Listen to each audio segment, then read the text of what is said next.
मीरपुर नाम के शहर में तेजस अपनी पत्नी नीरू के साथ रहता था। पति पत्नी दोनों ही नौकरी करते थे।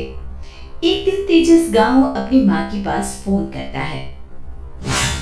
हेलो, प्रणाम माँ। जीते रहो माँ, तुम दादी बनने वाली हो। अरे वाह, ठीक है बेटा, मैं कल ही आती हूँ। जब माँ जी शहर पहुंची तो बेटे बहू ने बहुत अच्छे से स्वागत किया। लीजिए माँ जी, चाय। अरे गर्मा गर्म पकोड़े ले आओ माँ के लिए। नीरू रसोई में गई और 2 मिनट में ही पकोड़े ले आई।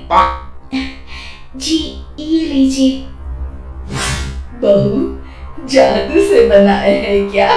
अभी तो रसोई में गई थी। यम्मी।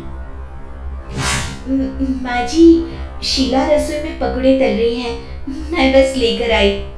हे भगवान, मेरा धर्म भ्रष्ट कर दिया तूने। अब तो गंगा जल से शुद्धिकरण करना होगा। दूसरे दिन, माँ जी मैंने नाश्ता बना दिया है, ऑफिस जा रही हूँ। पर अभी तो घर का सारा काम पड़ा है।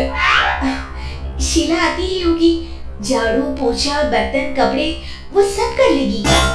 हमारे जमाने में घर का सारा काम हम ही करते थे। जी माँ जी, आप बहुत होशियार हैं, मैं घर ऑफिस दोनों नहीं संभाल पाती।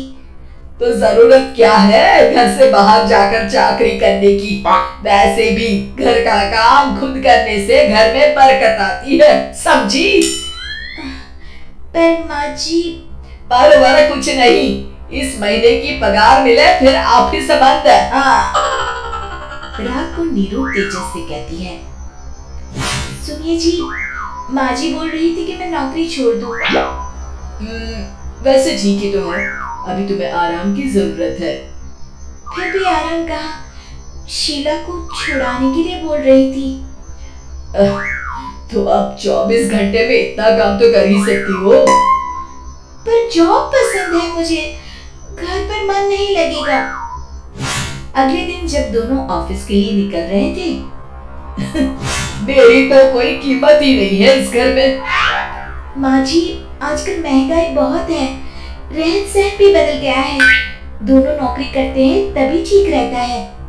अच्छा, तू कहना क्या चाहती है? मेरा बेटा तुझे बिठा के खिला नहीं सकता? तू ही इस घर का खर्च चला रही है, हैं? नहीं माँ जी, मेरा वो मतलब नहीं था।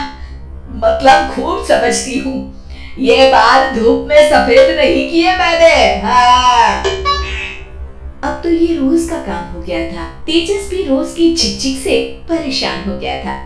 एक दिन उसने कहा, नीरू, वैसे भी तुम्हें मैटरनिटी लीव मिलने वाली है, तो अभी से छुट्टी ले लो। पर क्या, मेरी सैलरी अच्छी खासी है। आखिर नीरू ने रिजाइन कर दिया। जब बच्चा हुआ तो घर में सब बहुत खुश हुए। कुछ दिनों बाद तेजस फाइल देख रहा था। क्या हुआ तेजस, कुछ परेशान लग रहे हो? हाँ, वो हमारी जितनी सेविंग्स थी वो तो हॉस्पिटल में और छठी के फंक्शन में खत्म हो गई है नीरू। और अभी वैसे मंदी चल रही है तो मैं बोल रही थी कल मुन्ना को हेपेटाइटिस का टीका लगवाना है। नीरू, क्या पोस्टपोन नहीं कर सकते? नहीं जी, बिल्कुल नहीं। अब तेजस को समझ में आ रहा था कि उससे गलती हुई है। पैसों की कमी का असर घर के माहौल पर भी पड़ रहा था। अगले दिन, बेटा मेरा चश्मा और ये दवाइयाँ ले आना, पर्चा देते हुए माँ जी ने कहा। जी। तेजस, मुन्ना के लिए दूध का डिब्बा और डायपर भी ले आना, और ये किराने के सामान की लिस्ट है, इसे भी लाना है। तेजस गुस्से में लिस्ट मरोड़कर फेंकता है और चिल्लाता है, पैसे क्या पेट पर उगते हैं? ये ले आना, वो ले आना। अरे पर ये जरूरत का सामान ही है। वो गुस्से में बिना कुछ कहे ऑफिस चला गया। अरे लंच तो ले जाइए। नीरू दौड़ कर डिब्बा पकड़ाती है। एक दिन खाना खाने के बाद नीरू, अब तो मुन्ना कुछ बड़ा हो गया, तो अब तुम वापस ज्वाइन कर लो ना जॉब। पर इस रिसेशन में जॉब मिलना बहुत मुश्किल है। ट्राई तो करो। फिर मुन्ना, माँ जी है ना, और एक फुल टाइम मेड भी लगा लेंगे।